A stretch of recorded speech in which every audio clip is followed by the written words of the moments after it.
What the f? What the f? Who decided that we should react to this today? Why are we opening our podcast like this? Why do you even post that? Ah! What's up, guys? Welcome to the Laced Up Podcast. Are we being trolled right now, Mike? What the fuck? Can I walk off right now? Put that on a poster. Whoa. No, now it's just an all-star game right now. You're such a bully! You don't deserve LeBron James, all right? It's insane. And you deserve exactly what happened to Chicago over the past decade. So how'd you and your ex-girlfriend break up? Bro! Kidding. Was it because you were bad at basketball? Yeah. Yes! Lob from Zion, the trailer, and the one-handed flush. I will lie to you and smack you. Yo, what the hell? I get called out for my fandom. I get called a schmuck. What's going on, guys? I'm Get Like Coop. Sorry, I'm Flight Mike. He's Get Like Coop. I'm a little flustered after what I just saw. I'm sure you could understand. Coop, introduce the podcast, bro. Yo, what's going on, guys? Get Like Coop, Flight Mike here, back with another great episode of the Laced Up Podcast. This episode, I can tell Flight Mike wants to say something. He wants to redeem himself. So let's see what you got, Mike. What's up, guys? We have a great show for you guys today. We have Bradley Beal and Spencer Dinwiddie not getting along. One of them may get traded. Both of them may get traded. Ben Simmons might get traded as a result of that to the Washington Wizards. Jerry West's tickets got revoked and a whole lot more, including something that is going on in the NFL right now that I actually wanted to talk to Get Like Coop about. Coop, did you hear about what's going on with Brian Flores suing the NFL? Yeah, I definitely heard about what's going on with Brian Flores suing the NFL. It's such a messed up situation. This is like a global topic, at least in my opinion, which is why we're talking about it here. And it's a really big freaking deal, in my opinion. For those of you guys that don't know the situation, the Miami Dolphins were a horrible franchise over the past, I don't know, I'd say 20 years-ish, 15 years-ish. Didn't really have much direction. They get this head coach, Brian Flores, who happens to be black. His first season, he only wins 5 games, but he was incentivized to tank. He was given $100,000 per each game that he lost. He obviously didn't want that. He wanted to win. The next year, he was able to win 10 games and lose 6, but his team didn't make it to the playoffs, unfortunately. His final year, he was able to win 9 games and he lost 8. And unfortunately, he didn't make the playoffs again. And then he got fired, which was a shock to all of us. And recently, he has filed a lawsuit against the NFL for racism in the hiring process. So with the Brian Flores thing, you know, it just sucks all around. Because, I mean, this is nothing new and this is nothing that's like singular to the NFL. There's always going to be discrimination in the hiring process, you know, but also at the same time, I do believe if like, you know, if you know who you want, you shouldn't have to like give people fake interviews because you're wasting everybody else's time. So I think the true problem starts with diversity at the top. You know, I think the people in charge need to be more diverse.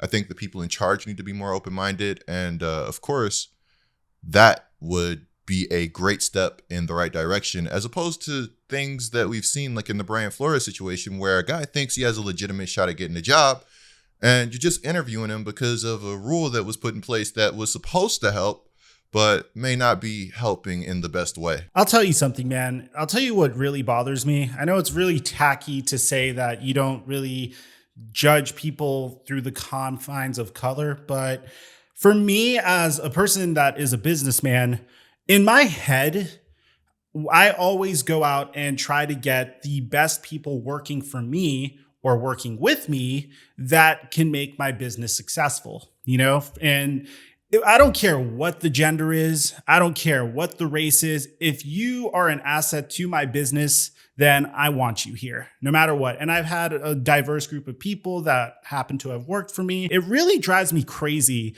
that someone could be really damn good at his job and still potentially not get the same job opportunities because of the color of his skin. Now, obviously, the NFL isn't going to admit to this. Obviously, they can't. They literally are currently undergoing another lawsuit from another head coach, a former head coach, who is suing because his emails were leaked out.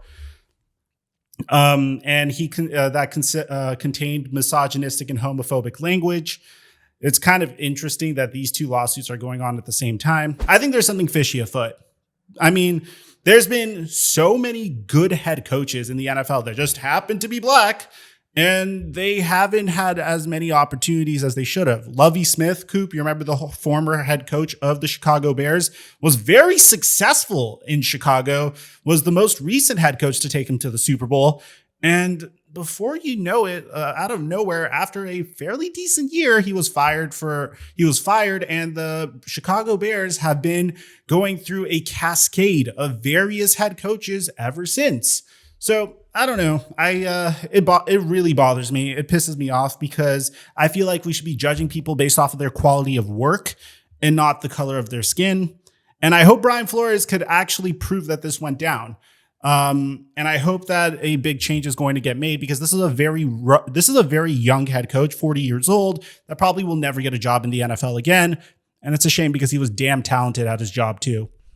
Yeah, like Brian Flores being the most recent example, just, went on a tear with the Dolphins to end the season. And then we see what's going on right in front of us. It just sucks that, it has to come to something like this. But, props to Brian Flores for stepping up and, putting his career on the line, putting his money where his mouth is. I mean, that's legit if you ask me. It's easy to say you're going to do something. It's a lot harder to actually do it. A lot of times when things go down, people sit back and they're like, oh, if I was in that position, I'd do this, that. But you're not. And we don't know that you do it just based off of you saying that. So, Brian Flores stepping up is legit. And, like you said, yeah. I mean, just look at Mike Tomlin. There were a group of people that wanted Mike Tomlin fired. And I'm like, what, bro? Like, I would like as a Saints fan right now, I'd go crazy for Mike Tomlin, bro. I mean, has this guy had a losing season? Has he had more than one losing season? I mean, Mike Tomlin is simply ridiculous as a coach, and people have wanted him fired. I mean, and while we're here, the Saints actually interviewed Brian Flores, I think, like a day or two ago. So it's going to be interesting to see how that plays out. And it would be incredibly ironic that the Saints would get a coach that's going after the NFL after all the Saints have been through with the NFL. Yeah, my expectation, at least what the expectation of most people in the NFL is, that Brian Flores will get the Kaepernick treatment. And it's really unfortunate, man. I really don't like seeing like in the case of Colin Kaepernick, you can make a very legitimate reason that he was an average quarterback at that point, once Harbaugh left. But Brian Flores definitely is a head coach that I would kill for as a Dallas Cowboys fan. Like, he is he is a Bill Belichick disciple. Bill Belichick disciples typically stink, but Brian Flores was good. He shook up a toxic culture in Miami. It's a shame. I really hate the fact that this is the reason he needs to go. But I think what he's doing is extremely courageous, and I hope he gets another job in the NFL again. So whoa. Slow your roll. So you're telling me you're not a Mike McCarthy fan? Oh my God, we're not doing this. No, I'm just asking. I mean, you know damn well I'm not a Mike McCarthy fan. You made the playoffs. Oh no. You're gonna get me riled up. Don't rile me up now. Okay? We made the playoffs. I'm just saying, do you not like making the playoffs? Bro, I would have rather missed the playoffs so we could have fired him. Honestly, I would have much rather missed the playoffs so we could have fired him. How many playoff appearances have the Dallas Cowboys had in the past 20 years? Oh my God, why are you doing this to me? It's like, you know what's funny? I know a lot of people listening to this podcast are going to be like, oh, Flight Mike is a Laker fan and a Cowboy fan. It's like, yeah, let's do double the amount of salt in the wounds and just bask in the tears of Flight Mike or Microphone or whatever he has. The Cowboys have made the playoffs 4 times since 2010, and he's mad. Bro, I just... But did Dak not sell? Okay, so I got a question. Did Dak sell you in that last playoff game? You lost to Jimmy G. That's crazy to me, for one. But did Dak sell you, or did McCarthy sell you, or was it both? I want to know. I'm just curious. That's actually a very good question. I think it was I think throughout the game it was Dak. Unfortunately, I love Dak. I'm a huge Dak guy. I don't. Yo, there's really, actually a section of boys fans that want Dak gone, which is, I mean, I don't know if Dak is like necessarily worth the amount he's being paid. But I don't think Dak is a bad QB by any means. I think he's like from above average to elite tier. And I think he should have beaten the San Francisco 49ers. I think if he took some bigger risks and chucked it up to his very good wide receivers in those instances, then like if he chucked it up to Amari Cooper and CeeDee Lamb, kind of like what Troy Aikman said, then we would have seen a different story. All respect to Jimmy G, but I'm not losing to Jimmy G. You put me on the field. Yeah, all pretty respect. good. Yeah, people are just thinking of his most recent game, dude. He had a bad for like 4 games, bro. Like his whole playoff, like the whole playoffs, he's been bad. The entire 2021, 2022 playoffs, he has been bad.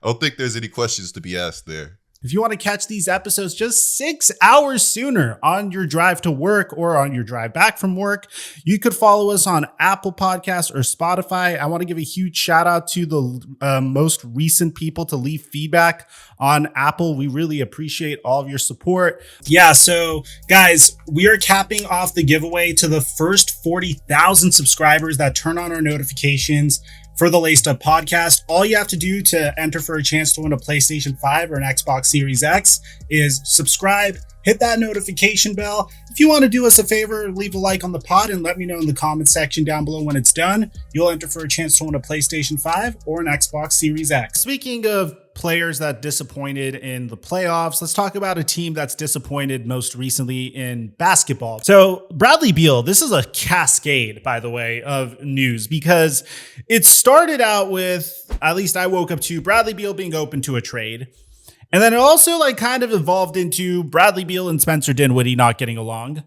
And it's a very interesting situation that we're in because, at least according to the Athletic article that I read earlier today, Bradley Beal wouldn't mind leaving, but he wouldn't mind staying. So it's kind of interesting the situation the Wizards are in at this point. It seems like they're clinging on to Bradley Beal for dear life, but at the same time, he could leave this offseason and sign elsewhere as a free agent. What should the Washington Wizards do with Bradley Beal before we get into the Spencer Dinwiddie potential drama? You kind of know where I stand on stuff like this, and it's just like, if you're the Wizards, what do you view your ceiling as? Are you okay with just being a good team going forward, which they're currently not record-wise? Yeah, if I'm the Wizards, I think that I look into dealing Bradley Beal and trying to trade him while his value is really high. I mean, when you look at Bradley Beal, we're talking about a dynamic scorer that can get theirs from pretty much any spot on the court. I'm not sure Bradley Beal is good enough to be a number 1 option on a contender or a really good playoff team, but I do know that he'd make like a great number 2 or number 3. And hey, there are currently teams out there looking for that number 2 and number 3 option. It's your job as the Washington Wizards to try to finesse those teams. Let's make it happen. What are you feeling about this, Mike? It's just interesting the way that incompetent ownership thinks at times, because here's the decision that the Washington Wizards need to make. Do you either sign Bradley Beal to a 5-year supermax contract, $241 million over 5 years, paying him $48 million a year? I don't like inauthentic rebuilds unless you got superstars. Unless you got guys that you know are going to go to that next level. So if I'm the Washington Wizards, why am I trying to build through free agency, signing guys like Spencer Dinwiddie? No disrespect to Dinwiddie, who's a good player, just hasn't put everything together in Washington. But why am I out here making these, mid-tier signings when my ceiling is not necessarily going to be that high? And I know hindsight is 2020, but I don't think anybody thought the Wizards were going to be a really great team coming into this season. So when it comes to Washington, go ahead. Well, I was going to say that they started out the season 10-3. And the way I actually really liked their philosophy because I think they exercised every single option when it came to Bradley Beal. If you just look at it, they tried drafting, they tried developing him with another star player in John Wall. They tried getting him some veteran help throughout his career in Paul Pierce and Trevor Ariza, and I think that was probably my favorite Wizards team. That's crazy. Recently, go ahead. I don't love it. I mean, you didn't let me finish. Most recently, they traded for Russell Westbrook, and then when Russell Westbrook didn't work out, they said, "Okay, let's see if we could turn Bradley Beal into our version of Rockets James Harden," and surround it with some high-end role players by trading Westbrook for Kuzma, Kentavious Caldwell-Pope, and Montrezl Harrell, and also trade for Spencer Dinwiddie, and that didn't work either. So at this point, I think you've exhausted all options. If you sign this man to a supermax contract, even if he wanted to stay in Washington, I would absolutely laugh at your organization. I agree with you. I feel like organic rebuilds are the way, and I feel like the best way to kick off this rebuild is trading Bradley Beal to a team that he would also commit to in the long term, because in this article, it also suggests that the thing that is kind of holding back the Washington Wizards is the fact that some teams are afraid of trading for Bradley Beal because he could potentially leave in the offseason. So it's a very tough situation. If it was up to me, and the most ideal situation would be trading him to a contending team and trying to see what I have in Rui Hachimura. So do you think Bradley Beal can be a number one on a winner? No, because you referenced the first week or the first 2 weeks, first 3 weeks of the season. Those are always really sketchy. You never really know what to make out of those. True. So, yeah. So you think you said no, you don't think he can be a number one on a contender? Yeah, I don't know. For me, he's a great scorer. We know that, averaged 31.3 last season, 30.5 the season before. I actually forgot how good he was at scoring the ball in that regard. I mean, you got to be legit to get in the 30s. That's what I'm trying to say. I didn't underestimate him like, he was just like a mid scorer. I know he was great, but I mean, I forgot he was 30 plus. Pretty crazy stuff.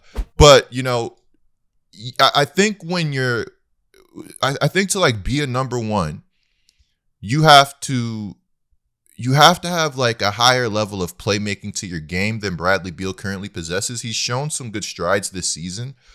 And, I like the direction in general that his playmaking is going. But right now, I'm just not sure if he would be that guy, if he would be that number one. You are right. He has improved as a playmaker. I think at this point, if you're Washington, you've exhausted all your options. You put him in many different scenarios, and he's regressed. He was averaging 31 points per game last year. He's averaging 23 points per game this year, which is still good, but like that's still a kind of a concerning sign if you're the Washington Wizards. The scary thing is, according to this Athletic article, and this is something that blew my mind, the article says Ted Leonsis is the owner of the Washington Wizards, is adamant against a teardown and restart, which would begin by dealing Beal elsewhere. A anonymous executive said, "I don't see them doing that because I think that the owner would prefer not to go through the pain. They've got the right people in place in the front office, but Leonsis doesn't have the stomach for it." This pisses me off. You and I sit on this podcast and we are salivating over the 2022 NBA draft. There are so many home run prospects in this draft. You told me to focus on it a bit more. I was sleeping on it a month and a half ago. As you started talking it up, I'm like, all right, Coop is usually like, I remember when we met for the first time, you've always been the draft analysis guy. You've always looked at prospects and you've been really good at scouting them. I started looking at these prospects, and there are 3 players in this draft. The top 3 picks could easily be number 1 overall picks in any other draft, in my opinion. Do you agree or disagree? I definitely see that. And, I'd say even maybe top 4 or 5, to where if they're not going, Stacked. 1 in any other draft, then there are drafts that they certainly could go 1 in for sure. So yeah, I'm with you 100%, Mike. Like I like the way this draft is looking. Currently, the Wizards are the 12th seed, right? They're in the midst of a 6-game losing streak at the time we're recording this. Whoa. Yeah. right below them is the Indiana Pacers. In order to make it to the play-in, which the article also suggests that Bradley Beal would consider the play-in to be a step back, they need to beat out the Atlanta Hawks, Boston Celtics, or the Toronto Raptors in order to do that. And then above them, you have the Hornets, the Nets, the Bucks, the Cavs, and honestly, I consider the sixth seed. I mean, I consider like the fifth seed and up to be like the first seed technically, because they all practically have the same record and they're all like half a game behind each other. So or like half a game to 1.5 games behind each other. So I don't see what's worth fighting for at this case. Do you think you're going to sell more tickets if you keep Bradley Beal on your team? Oh, let's run it back with Bradley Beal. You guys have seen this guy for the past decade. Yeah. It just so happens this is a year too where the East is like it's deep. You got like 6 teams that are like a game apart from being number 1 in the Eastern Conference. 7 if you want to go ahead and throw the Charlotte Hornets in there, who have been having a great season. It's tough in the East right now, and honestly, if the Wizards were in the West, they would safely kind of be in the play-in. But yeah, I'm with you, man. I definitely think they're a team that has talent. They can win, but I don't think they would ultimately be contenders if they started winning. Hey, maybe if they put everything together, who knows? I never want to count a team out. But also on the other side of things, there are young prospects on this team that I would like to see developed. I think your guy, Mike Dinwiddie, has a lot of potential. But, as a young player, you need those minutes. And I'm not saying he's not playing at all, but when he's playing, he might not get the role that you want him to have to experience that growth. Kispert is another young guy who I'm not crazy about, but, coming out of college, he can shoot the lights out of the basketball. And then you got Hachimura, who is a guy that I think everybody likes and everybody is rooting for when it comes to being a player. So, yeah, I mean, there's talent there. It's just, what are you going to do? It's very frustrating. It's like because this is all apparently on the owner of the Washington Wizards. It seems like the front office of the Wizards clearly know what needs to be done. Trade Bradley Beal, trade Bradley Beal, trade Montrezl Harrell, Spencer Dinwiddie, Kentavious Caldwell-Pope, Kyle Kuzma. You could probably get some pretty good assets for those players. See what you have in Rui Hachimura. See what you have in Denny Avdia. See what you have in Corey Kispert. You're going to definitely lose some games. Maybe you're not going to sell as many tickets for the rest of the season, but then you put yourself in a situation where you load up on assets. You might have a chance at a top 5 pick in this year's NBA draft. You sell on Bradley Beal, and there's even a rumor that the Philadelphia 76ers might be interested in a Bradley Beal swap for Ben Simmons, which in my mind as a NBA fan makes a ton of sense. And I actually like the idea of Ben Simmons running with this young Wizards team, creating plays for this young Wizards team. Less pressure in Washington too, because he's not on a contending team. He gets to sit back, play basketball, and collect checks. What do you think about this rumor that the Athletic article suggests, Coop? Pretty much. I like it too. I mean, I thought the Wizards last season really went as Westbrook went. And, Westbrook and Ben Simmons are 2 different players, but they bring some of the same attributes to the floor.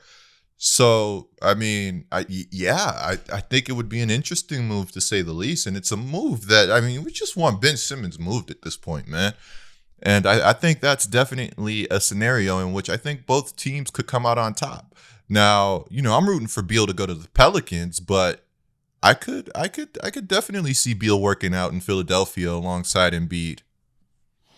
I think he's a seamless fit. I'd go as far as to say that he's a perfect fit in Philadelphia. I mean, you have a asset that's not playing, and you're in the running for the top seed in the East, which is extremely competitive. They're second place at the time we're making this video. They're on a 5-game winning streak. Tyrese Maxey looks like an absolute baller, by the way. I mean, you could at the very worst case, you shed the contract of maybe you could even get the Wizards to take on the salary of Tobias Harris. I'm not sure. I didn't. This is just coming off the top of my head. I didn't throw this into the trade simulator. It's a thought that literally came to my head right now. Worst case scenario, you just move on for the Ben Simmons drama and you free up some salary cap space to maybe go after a different player in the offseason if Bradley Beal doesn't work out.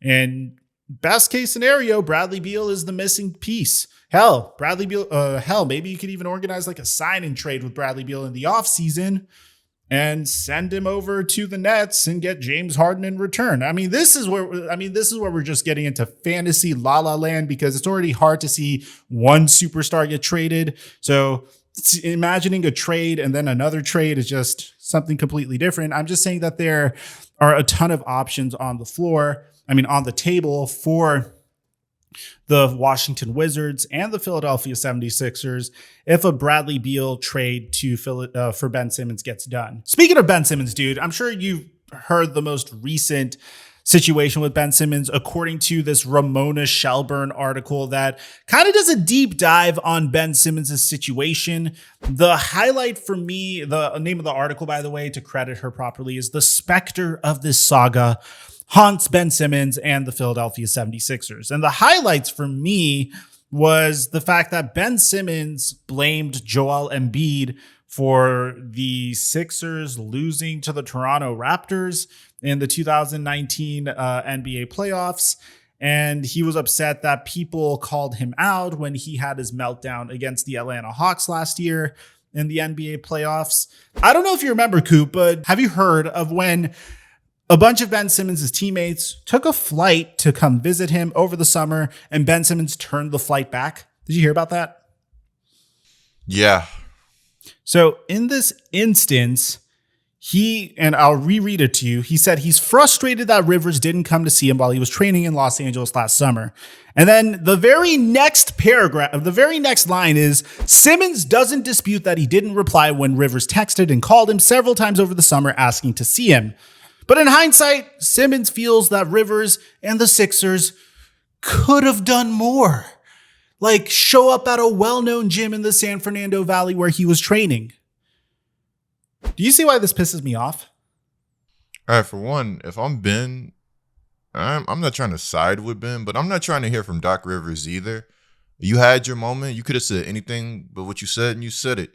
Now, the rest of the team, that's another story. But yeah, I'm not trying to hear from Doc either. So that's just me on that situation. If Doc wants to, actually, you know what? I might accept his apology. But, that's about it. Like I said, I really didn't want to hear from Doc Rivers being Ben Simmons. But, yeah, I can see why it would make you mad for sure.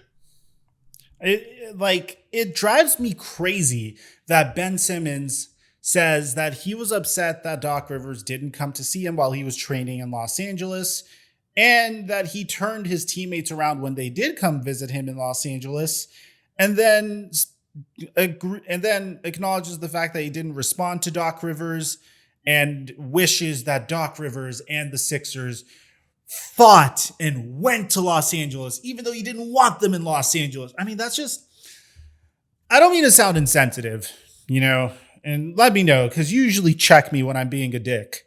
But, bro, with all due respect, this is kind of like a cat and mouse game that I would play if I'm dating a chick, The girl, maybe the girl's like, hey, why aren't you giving me enough attention? That's kind of what I'm feeling from Ben Simmons. He's like, why aren't you giving me more attention? You guys hurt my feelings. Yeah, I wonder how much of these reports are like damage control from the 76ers to make Ben Simmons look more like the bad guy in this situation. Like I said, in this situation, what's up? That's a good point. Yeah, we know Morey is not oblivious to playing games with the media and flat out lying to get what he wants. So, whoa. He said he wasn't going to trade Chris Paul, okay? He didn't trade him that day. He didn't trade him that day. That's fair. He didn't trade him that day. Yeah. Yeah. Just because he happened to trade him later doesn't mean he's a liar. That's true. I couldn't have said it better myself. Just because I'm recording this podcast, that doesn't mean I'm a podcaster. There you go. I like where this is going. There you go. I am not just blindly siding with Daryl Morey because he follows me on Twitter. No, that's not what's going on here at all. I said he lied one time. Mike said he's not a liar. He had the harsher take on Morey. So Morey, if you ever want to chat it up, I'd be down to discuss some Pelicans trades, which you just hit my line, bro. I'm not hard to contact. I wanted to, this is probably the highlight of the article for me. Simmons has lost over $19 million in fines since the season began, which each missed game costs him $360,000. Oh my God, that kills my soul, man. Like, do you know what, like, I would do for like $360,000 in a year? You know what I mean? Like, are you? Yeah, he's a worse man than me for sure on that one, because I don't care how much money I have. I don't care how mad I am at anybody. Where you need me, what you need me to do, I'm showing up. Like, you need me to you need me to go be the equipment manager. Like what? Like whatever we gotta get done, I'm gonna do it for that money. So, I mean, yeah, that's a crazy situation right there. I definitely don't agree with Ben on that one, but he's his own man. He's making his own decision, so I'm gonna trust he knows what he's doing. I think he comes, I don't know his background exactly. I think he comes from money. He does give me like a spoiled child type of vibe, to be honest, because he's saying screw the 36K checks. He hasn't cleared a paycheck since the $8.25 million that was given to him on October 1st. Every 2 weeks, the team sends him a notice with an explanation of all the fines he has accumulated for failing to render services instead of his $1.375 million paycheck.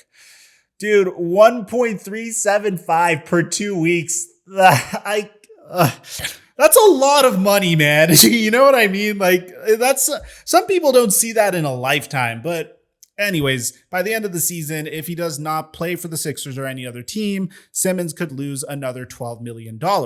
Now, I wanted to get your comments on this before I told you what his sources are saying in regards to this report. Well, his sources are just saying, we don't give a f*** about the money. That's not what this is. It's hard for people to understand, but if you believe in what you're doing and this is not the right situation for you and you're trying to get to a better place, the money doesn't matter. Obviously, it's a financial hit, but you adjust.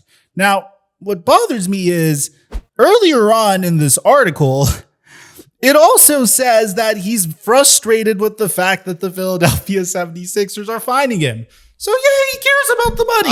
I just don't get it, bro. I don't get how you just don't pull a Harden. It's like Harden obviously didn't still want to be in Houston. He said, you know what? Cool. I'm going to show up. I'm going to look fat. And I'm going to be a scumbag on the court. I'm going to give 50% effort. And that's what Harden did. And they were like, this is a bad look for the locker room, and traded him like, what, a week, 2 weeks, 3 weeks later. So I don't understand why Ben doesn't just show up, collect his check. I'm not condoning being a menace, but I don't know. It just seems like an easy option at this point to get out of, especially with the Sixers having championship ambitions. Like, they don't want all of this noise surrounding the team, or they shouldn't. So I don't know. It's just, I feel like this is just a terrible mismanagement by both sides.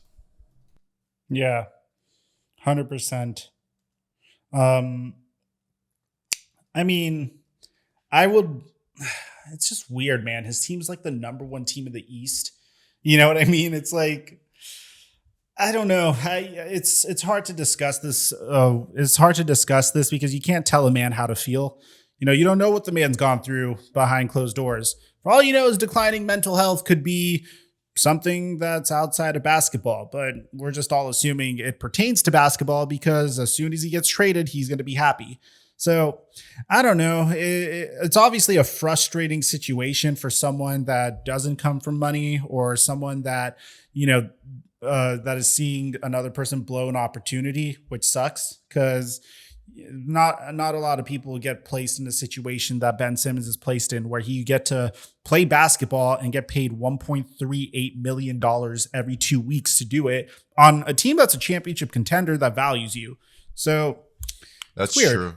I definitely hope Ben is doing good. Like you said, you never know what's going on with anybody. Okay, so we couldn't do this podcast without talking a little bit of Lakers, but we're not going to talk about current Lakers. We're going to talk about ex-Lakers. As a matter of fact, let's talk about a man that represents the entire NBA because he's the freaking logo, Jerry West. Now, Jerry West went on to interview with The Athletic, and he absolutely destroyed the Los Angeles Lakers franchise, going so far as to suggest that he regrets having played for the Los Angeles Lakers in his entire career. Now, this is exactly what he had to say. I'm with Jerry West. I'm sorry. Fuck the Lakers. No, cut that out. Cut that out. I'm sorry. I'm sorry. I love what? the Lakers. Bro, what? Like, did you just like no? Jerry West say was fuck spitting. the Lakers? Like, you want me what to do you say mean? he's not spitting? Why was that even spitting. necessary? Was He that was even necessary, Coop? I can't back Jerry West up. No, you could. You don't even know why he's mad at the Lakers. You don't even know the story yet. You just said fuck the Lakers. Like, come on. Some All right, etiquette. you know what? I was out of line. That's true. I don't know why he's mad. That's true. Can you explain to us why he's mad? Sure. So according to Jerry West, what he says is, one disappointing about my career is that my relationship with the Lakers is horrible, and I still don't know why. And at the end of the day, when I look back, I say, well, maybe I should have played somewhere else instead of with the Lakers, where someone would have at least appreciated how much you give and how much you cared. Now, a couple months ago, Jerry West told NBA.com that he believes the fallout with the organization was the reason why the Lakers parted ways with his son, Ryan, who had worked for the Lakers for a decade in a number of scouting roles. Then, in what The Athletic refers to as the last straw, was when the Lakers took away Jerry West's season tickets, which were apparently promised to him by the late Dr. Buss years ago. And they did it by text with West's wife. It was a cold text to my wife. No one had the nerve to call me. But that's how petty they are, okay? And I love the Lakers, okay? I love to see them do well. It's great for basketball. I'm proud of everything that happened when I was there. I'm proud of everything that happened when I wasn't there, the positives. But sometimes you feel like you're discarded, like a piece of trash. And there's a couple of people over there, not Jeannie, but there's a couple of people over there that I don't get it. I don't. I always had a great relationship with Jeannie. At least I thought I did. I don't know where it is now. Just as the retelling of it all starts to rile West up, he stops just short of naming names, still as he's still aware that the Lakers circle that surrounds Buss is a small one. A message has been sent. When asked if there was any hope for reconciliation, West shook his head. No, it's too late. It's too late. I don't need to do that, okay? I really don't need it. It's just bothersome how people change so much. And I don't understand it, but it's fine. I don't know how I feel about this. Something's not adding up.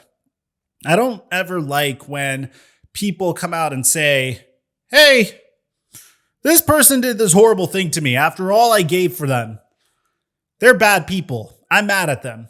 Like, there's a reason why the Lakers are mad at Jerry West. I don't know what it could be. I don't know what that reason could be. Do you know what it could be? What could be?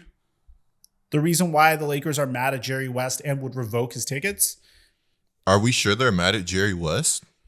I mean, you don't just revoke his season tickets and fire his son for no reason. I mean, maybe his son wasn't doing a good job, and maybe they were doing his son a favor all along. Look, I don't know. I'm just guessing. I'm not saying Jerry's son. If you're watching this podcast, look, I don't know the situation. I'm just trying to put together the bad pieces the flight might gave me. So, yeah, it's just. I mean, I don't know. It's just crazy to think that there would be some, bad intent by the Lakers organization. Maybe they were just doing what they thought was best from a business standpoint. And even then, that would be, in my opinion, a bad decision because you don't want to have a bad relationship with your legends. That's just my opinion, though. I don't think that normally goes over well. I am trying to figure out why they would rescind his tickets. Could it be because he went and helped out that he became a consultant for the Warriors and the Grizzlies and other teams, and I think most recently the Clippers? Could it that be? Could be that could be a reason. That seems so petty.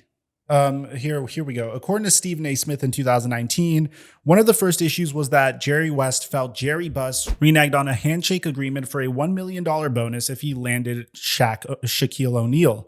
While this bonus was eventually paid out, according to Smith, the disrespect of Buss dragging his feet made West want to compete against the Lakers, which he did as an executive with the Grizzlies, Warriors, and Clippers.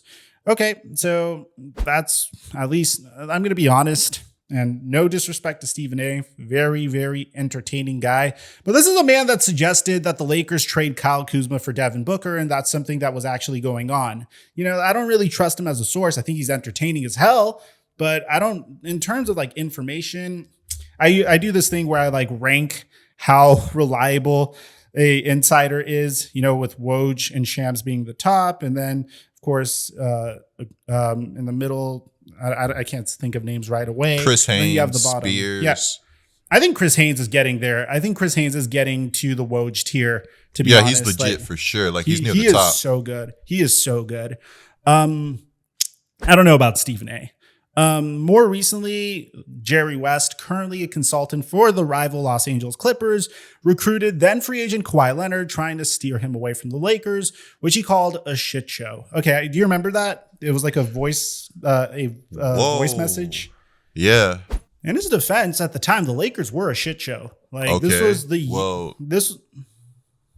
I would be mad too if I was the Lakers. If you lost me Kawhi Leonard, or you played a part in losing me Kawhi Leonard, I'd be pretty mad. But I was kind of convinced that no matter what, Kawhi Leonard wanted to go to the Clippers. It didn't seem like the type of situation where he wanted to be like third fiddle to AD and LeBron James. It seemed like he wanted to go and build his own legacy in Los Angeles, and he had the opportunity to do that with the Clippers.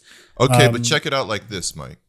All right, if you're my boy, right, and my girlfriend's about to break up with me, I don't want you, like, if she's gonna do it anyways, that doesn't mean that you're right by being in her ear, giving her bad, like being like, yeah, Coop sucks, screw Coop, blah, blah, blah, Coop sucks. Like, I don't want you in her ear regardless, you feel me?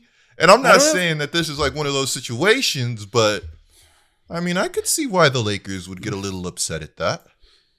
Especially, but no, because then afterwards, it's like, man, you'll be sitting there, Mike. You'll be like, I was rooting for you, Coop. I was like, I like seeing you do good, but you're sitting here telling my, like, you know, so I can see why they would get mad. I can see why they would get mad for sure. But hopefully it's deeper than that. I honestly think it's a situation where I can't imagine Jerry Buss being stingy over $1 million because he's freaking the late, great Jerry Buss. The Buss family's like loaded. I can't imagine the Lakers saying, how dare he go to the Grizzlies, Warriors, and Clippers? Because we've seen front office executives, like at least in the Lakers organization, we saw Phil Jackson go over to New York and become a horrible general manager or president of basketball operations or whatever. You know, of course, him and Jeannie broke up, but I just think it clearly is a petty move. I really want to know what would piss off the Lakers to do such a thing. I think it would be interesting if they decided to clap back at Jerry West now. The Lakers getting in a social media war amidst this season cannot be the move. If you're gonna clap back at Jerry, I would definitely wait. I mean, it sends a bad message to treat an iconic member of your franchise and an iconic member of NBA history the way that they did. But that's our thoughts on it, man. Do you have any closing thoughts on this? I guess you have a point. Maybe it could, get some attention off of the Lakers' current production at this moment, which I'm hoping turns around because I really do want to see LeBron, Westbrook, and, all of the guys hooping. And let's hope Bron returns from injury relatively soon. Lakers fans, I believe in you guys more than the flight mic. This is Get Like Coop. We are the Laced Up Podcast. signing out. If you're still here while the music is cued, here are 2 videos I think you are definitely going to enjoy. Make sure to click on one of them. Again, I know you're gonna love it. And other than that, have a great day and peace.